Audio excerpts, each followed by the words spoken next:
Okay, kita masuk kepada subtopik yang kedua, iaitu composite function.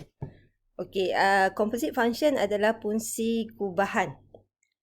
Bermaksud kita nak diberi dua fungsi, kita nak gabungkan kedua-dua fungsi tersebut. Contoh kalau awak tengok daripada dia kata proses untuk the process of combination by replacing two function f and g to generate fgx or gfx is known as the composition of two function. It's written as fgx or gfx. Okay, kita baca macam mana? F composed with g of x. Ataupun kita katakanlah dengan kata mudah dia, fungsi gubahan. Jadi hasil gubah dia, hasil gabungan dua fungsi tersebut, apa yang terhasil. Konsep utama dia mesti ada dua fungsi, fx dan gx. Maka dua fungsi ini kita nak gabungkan dia, maka terhasil lah. Yang pertama fgx ataupun kita boleh kata gfx. Dia bukan hasil darab maksudnya kita compose dia, gabungkan di antara dua fungsi tersebut. Okey, jom kita lihat contoh supaya awak boleh nampak. Okey, soalan dia kata determine composite function. Okey, dia bagi ke awak kat sini 3 line ni, starting 1, dia pergi maps to 1. Okay, ni arrow maps to. Lepas tu dia kata daripada 1 ni dia akan maps to 3.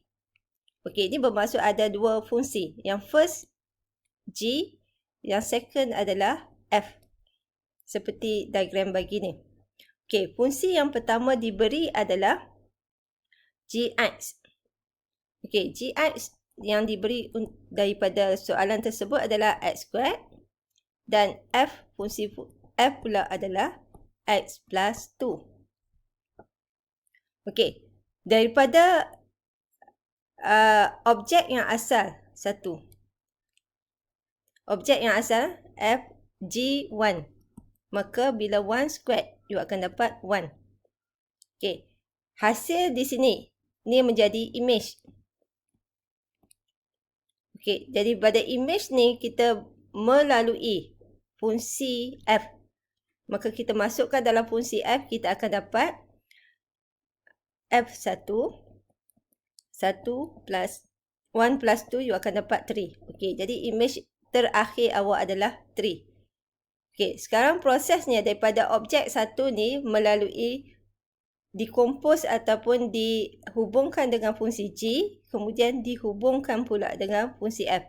Jadi, apa yang kita buat dahulu adalah g. Maka kita akan tulis sebagai fgx. Ya, benda yang kita lalui dahulu, g, kita buat, tulis di belakang. Ini bermaksud di dalam. Di dalam bermaksud awak buat dahulu. Okey. Jadi kita akan tulis fgx kita adalah x squared. Okey. Tempat gx ni kita gantikan dengan fungsi asal dia x squared.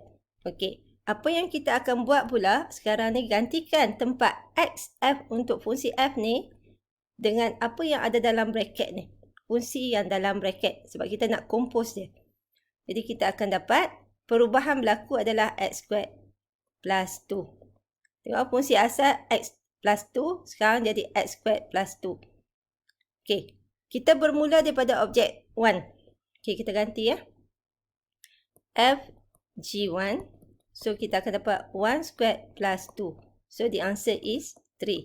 Okey, kita dapat image yang terakhir. Okey, cikgu tunjuk contoh yang kedua yang diberi. Dia kata daripada objek awak 2, kita pergi melalui fungsi maps gunakan fungsi g, maka image yang terhasil adalah 4. Dan bila dia maps use fungsi f, image yang terhasil adalah 6. Okey.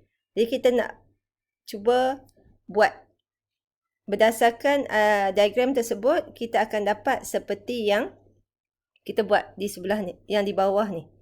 Okey, kita pegang Gx, kita tengok Gx adalah x squared, Fx adalah x plus 2. Okey. Sama je sekarang ni. Fungsi akhir awak adalah bila G2, cikgu tunjuk balik bagi yang kurang faham. Jadi bila G2 kita substitute masuk di sini 2 squared. So you akan dapat 4. Dapat seperti yang diagram tunjuk ni. Okey. Bila F4 you akan dapat masuk balik dalam fungsi F, maka kita akan dapat 4 plus 2 you akan dapat 6. Okey.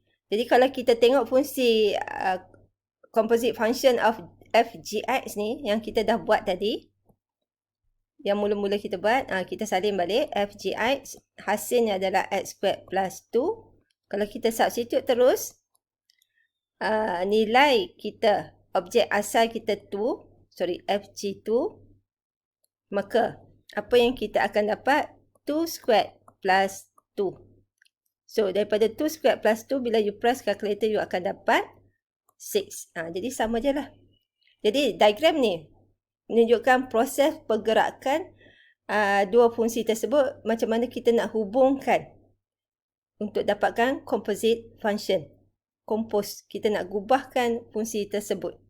Dia bukan hasil darab, bukan maksudnya Gx darab, dia bukan Fgx. Sorry. Dia bukan Fgx equal to Fx darab dengan Gx. Dia bukan macam tu. Ini memang salah lah. Salah. Ini adalah salah konsep. Dia bukan hasil darab. Dia adalah compose, maksudnya hubungan di antara dua fungsi. Gubahan di antara dua fungsi.